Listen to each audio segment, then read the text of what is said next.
When Jonathan first arrived in the sprawling estate of the Whitmore family, he had one goal in mind: steal their fortune. The Whitmores were known for their wealth, a legacy passed down through generations of shrewd business deals and carefully cultivated connections. Jonathan had spent months planning the perfect con, charming his way into their lives, gaining their trust, and then, when the time was right, taking what he had come for. He had always been good at the con. Growing up with nothing, Jonathan learned quickly how to survive by reading people, figuring out what they wanted, and giving it to them in just the right way. Wealthy families like the Whitmores were an easy target, always so caught up in their privileged lives, so blind to the possibility that anyone might deceive them. He had spent years perfecting his craft, moving from city to city, family to family, never staying long enough for anyone to figure out what had happened until he was long gone. But the Whitmores were different. First, everything had gone according to plan. Jonathan had met Oliver Whitmore, the eldest son, at an upscale charity gala. It wasn't hard to strike up a conversation. Oliver, like so many people in his social circle, was eager to talk about his ventures, his successes, his future plans. Jonathan played the role he knew best, the admiring, ambitious outsider who just wanted a little advice. Oliver ate it up. Within weeks, Jonathan was a fixture in the Whitmore family's social life, attending dinners, events, even casual weekend gatherings at their estate. The estate itself was magnificent, a sprawling manor with acres of manicured gardens, marble floors, priceless artwork on the walls, and every luxury imaginable. It was the kind of wealth Jonathan had only ever seen in movies, and being inside that world made his original plan all the more tempting. The family's fortune was within his reach, and all he had to do was take the final step. But that's when things started to go wrong, at least wrong for Jonathan's plan. The Whitmores were nothing like the other families he had conned. Where he expected arrogance and entitlement, he found warmth and kindness. Oliver's parents, Charles and Margaret, had welcomed Jonathan into their home without hesitation. They treated him like family, inviting him to stay in the guest house, offering him support when he needed it, and sharing stories of their lives. They were genuine in a way Jonathan hadn't anticipated, and before long, he found himself enjoying their company more than he'd like to admit. Then there was Oliver's younger sister, Amelia. Amelia was different from the rest of her family. She wasn't involved in the business side of things. She was an artist, a dreamer, someone who saw the world through a lens of creativity and emotion. From the moment Jonathan met her, he was drawn to her spirit. She was kind but sharp, compassionate but strong-willed. Their conversations were deeper than the usual surface-level exchanges Jonathan had with his marks. With Amelia, he felt something he hadn't expected: connection. And that was the problem. The closer Jonathan grew to the Whitmores, the harder it became to stick to the plan. He found himself lingering after dinners, enjoying the warmth of their conversations, the laughter shared over glasses of expensive wine. He felt a strange comfort in their presence, a sense of belonging that he had never felt anywhere else. For the first time in his life, he wasn't just playing a part, he was part of something real. But as the weeks turned into months, Jonathan's moral dilemma began to weigh heavily on him.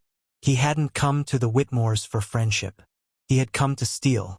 And now, with access to their accounts, passwords, and security systems, he had everything he needed to walk away with a significant portion of their fortune. It would be easy to take the money and disappear, just like he had done so many times before. He knew how to cover his tracks, how to slip away without a trace. But something was different this time. Every time he thought about going through with the plan, he felt a pang of guilt. These weren't just faceless marks anymore. They were people he cared about. Oliver had become a friend, someone who trusted Jonathan without question. Charles had shared personal stories of his struggles, his fears about the future of the family business. Margaret had shown him kindness and understanding when he felt lost. And Amelia, well, his feelings for her were something he didn't want to admit, even to himself. He could picture it all. The moment they realized what had happened, the look of betrayal on their faces when they found out that the person they had welcomed into their lives had been lying to them all along. It made his stomach turn. Jonathan had never been one to let emotions get in the way of his plans.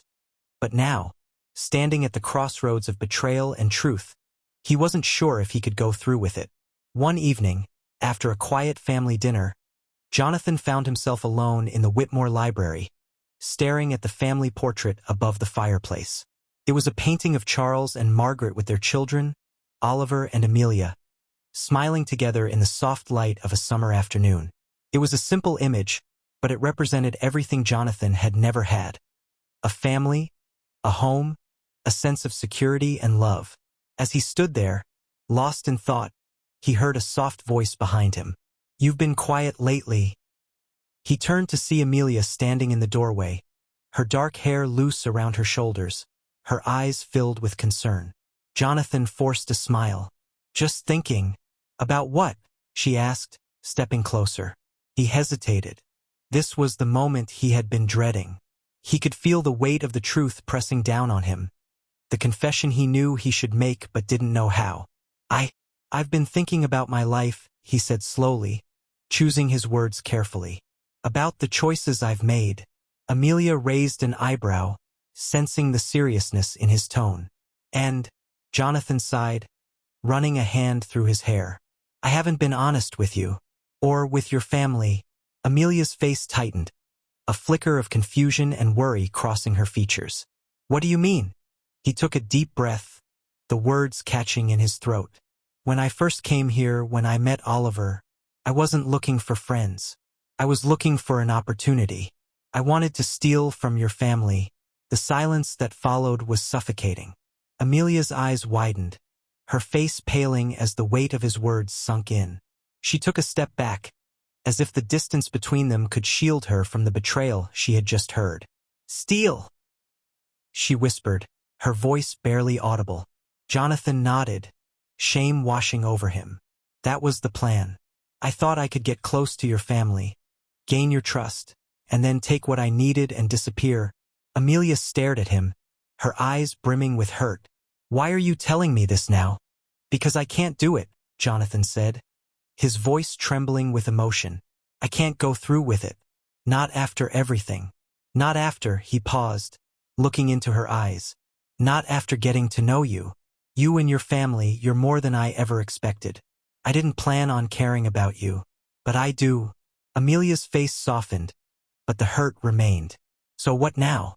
Are you just going to walk away, pretending none of this happened?" "I don't know," Jonathan admitted. "I've never been in this situation before. I just knew I couldn't lie to you anymore." Amelia crossed her arms, her voice quiet but firm. "Do you expect me to forgive you?" Jonathan shook his head. "No, I don't expect anything. I just wanted to be honest." For a long moment, they stood in silence, the weight of Jonathan's confession hanging between them like a dark cloud. Finally, Amelia spoke, her voice steady. "You betrayed my family's trust. You betrayed me. But the fact that you told me the truth, it means something. I don't know if I can forgive you right now, but maybe in time we can figure out what comes next." Jonathan nodded, feeling a strange mix of relief and sadness. He had come clean, but he knew that the road ahead would not be easy. He had chosen not to betray the Whitmores, but in doing so, he had exposed himself in a way he never had before. "I'll leave," Jonathan said quietly. "I'll leave tonight." Amelia shook her head, surprising him. "Stay. We'll figure this out together." As Jonathan looked at her, he realized that for the first time in his life, he wasn't running away. He wasn't playing a part. He had chosen truth over deception, and maybe, just maybe, that was the first step towards something real. And so, Jonathan stayed, not knowing what the future held, but understanding that he had made the right choice.